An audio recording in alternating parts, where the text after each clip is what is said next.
Paano mo nga ba makukuha yung balanse ng buhay? Yung hindi sobra, hindi kulang. Sabi nila, hindi raw talaga mahahanap yun eh. Dapat daw ikaw mismo ang gumawa. Maging mabait ka pero huwag kang magpapaabuso. Magtiwala ka pero huwag kang magpapaloko.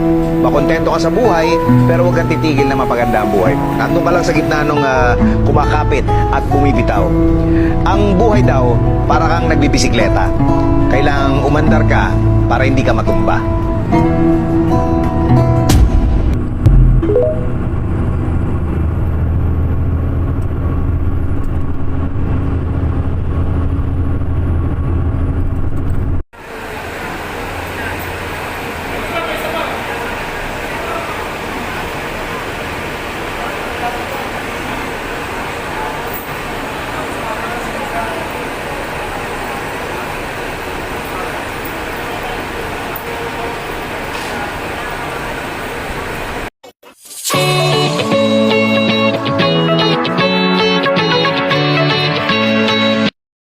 So, ito yung mga apat na naselect. I-interviewin lang natin sila saglit.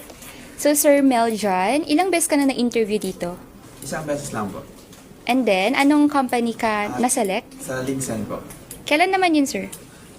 Last September 3rd.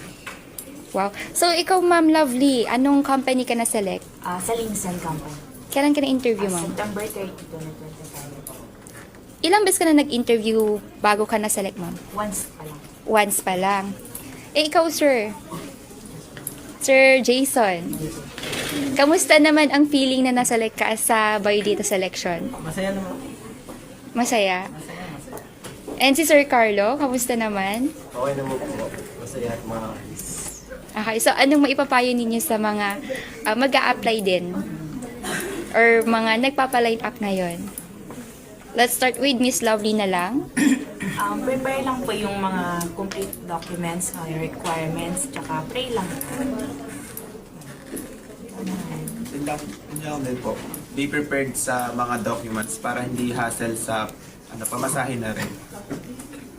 Konting tiyaga lang. Kaya yan. Yung mga hindi nasiselect sa interview, mag-try sa biodata selection. Okay. So, ayan po. Thank you po sa time na binigay ninyo para sa city.